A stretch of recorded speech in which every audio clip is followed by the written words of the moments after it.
Le dimanche 14 novembre, l'ancienne princesse japonaise Mako a été aperçue à l'aéroport international John F. Kennedy. Elle et son mari sont donc arrivés aux États-Unis après 12 heures de vol.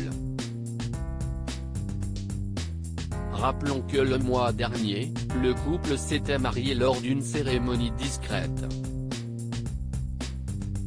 La nièce de l'empereur Naruhito avait renoncé à son titre royal afin de pouvoir épouser Kei Komuro, un roturier.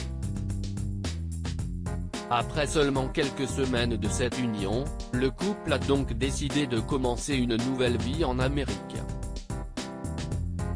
Le couple est arrivé en étant entouré des services de sécurité à l'aéroport. Il louerait un appartement à N. Y.C, selon BBC. Komuro travaille actuellement dans un cabinet d'avocats à New York. Un poste qu'il occupe depuis qu'il a été diplômé de la faculté de droit de l'université Fordham. En outre, des rapports plus tôt ce mois-ci de People affirment que Komuro aurait échoué à l'examen du barreau.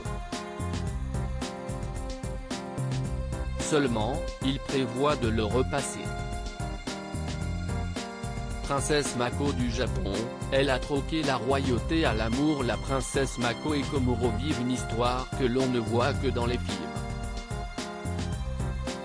En effet, la princesse Mako a dû renoncer à ses titres royaux afin de pouvoir épouser Komuro.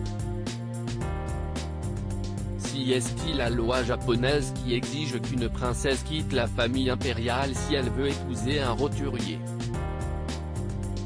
Outre son titre qu'elle a laissé volontiers par amour, elle a également refusé une somme de 1,3 million de dollars. Selon la tradition, cette somme est versée par le gouvernement japonais aux femmes royales ayant perdu leur statut royal pour se marier. La princesse Mako et Kei Komuro se sont rencontrés à un événement organisé dans un restaurant de Shibuya, à Tokyo. À l'époque, ils étaient tous les deux étudiants à l'International Christian University de Tokyo. Loading VJ.